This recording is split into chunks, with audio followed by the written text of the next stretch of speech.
రాజ్యసభ సీట్ల కేటాయింపు టీడీపీలో కొత్త రాజకీయ కాకరేపుతోంది. ఒకవైపు పార్టీకి దశాబ్దాలుగా సేవలందించిన సీనియర్ నేతలు అవకాశం కోసం ఎదురు చూస్తుంటే, మరోవైపు కొత్త తరం నాయకత్వం తమ వర్గానికి ప్రాధాన్యం కల్పించేందుకు లాబింగ్ చేస్తోంది.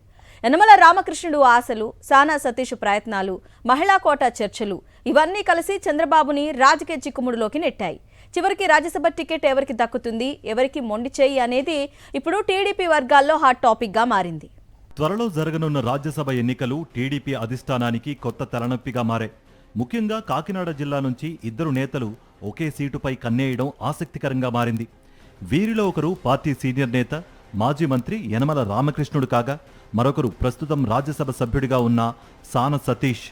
ఏపీకి దక్కనున్న 4 రాజ్యసభ స్థానాల్లో ఒకటి జనసేనకు, మరొకటి బీజేపీకి వెళుతుందన్న ప్రచారం జరుగుతోంది. మిగిలిన 2 స్థానాల విషయంలోనే అసలు రాజకీయ సమీకరణాలు మొదలయ్యాయి. ఇప్పటికే లోకేష్కు అత్యంత సన్నిహితుడిగా భావిస్తున్న కిలారి రాజేష్ పేరు దాదాపు ఖరారైందన్న వార్తలు వినిపిస్తున్నాయి. దీంతో మిగిలిన ఒక్క సీటు కోసం పోటీ మరింత రసవత్రంగా మారింది.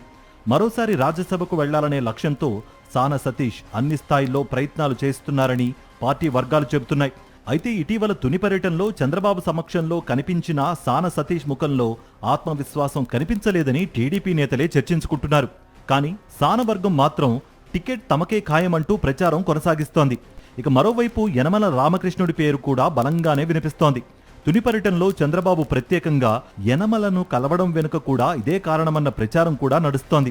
చాలా కాలంగా రాజ్యసభకు వెళ్లాలన్న యనమల కోరికను ఈసారి నెరవేరుస్తారనే ఆశాభావం ఆయన వర్గంలో కనిపిస్తోంది. బీసీ సామాజిక వర్గానికి ప్రాధాన్యం ఇవ్వాలంటే యనమలకే అవకాశం ఇవ్వాలని వారు వాదిస్తున్నారు.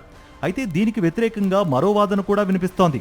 ప్రస్తుతం యనమల కుమార్తె దివ్య ఎమ్మెల్యేగా, వియంకుడు పుట్టా సుధాకర్ ఎమ్మెల్యేగా, అల్లుడు పుట్టా మహేష్ ఎంపీగా ఉండడంతో ఒకే కుటుంబానికి మరొక కీలక పదవి ఇస్తారా అన్న ప్రశ్నలు లేవనెత్తుతున్నారు.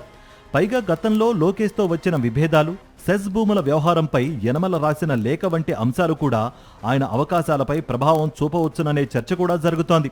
ఇదిలా ఉంటే మహిళలకు 33% రిజర్వేషన్లు అంటూ మహానాడులో పెద్ద ఎత్తున ప్రచారం చేసిన టీడీపీ రాజ్యసభకు కనీసం ఒక్క మహిళకైనా అవకాశం ఇస్తుందా అన్న ప్రశ్నలు కూడా వినిపిస్తున్నాయి.